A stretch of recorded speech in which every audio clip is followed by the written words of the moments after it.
anti-democratic and Modi-hater billionaire George Soros-associated Omidyar Network has decided to pull out its investment from India by the end of 2024. The US-based impact investment firm, which has been operating in India since 2010, has cited changes in the economic landscape in India as the reason behind its decision to move out of India. Interestingly, the Omidyar Network is known for their dubious activities abroad in regime change operations. Its founder, Piera Omidyar, has been one of the partners of George Soros Open Society Foundation, which have been funding NGOs in India to circulate their anti-India propaganda, an attempt to change policy and regime in India. Omidyar Network is involved in funding several anti-India organizations. One of them is CHRI, which is the Commonwealth Human Rights Initiative, whose FCRA registration was suspended on June 21st for violating the FC Act of 2010. Also, Anti-India Hindutva Watch director Rakib Nayak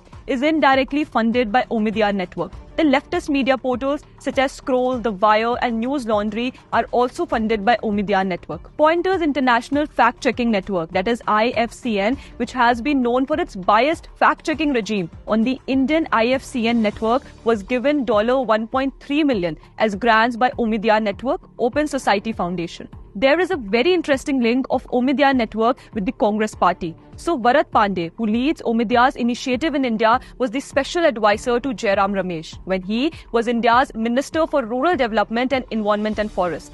Jairam Ramesh is a close aide of Rahul Gandhi and currently manages Congress communication.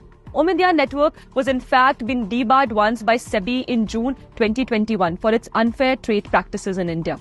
Now Omidyar Network pulling out of India is a good sign for India, considering the anti-India propaganda may lose its space.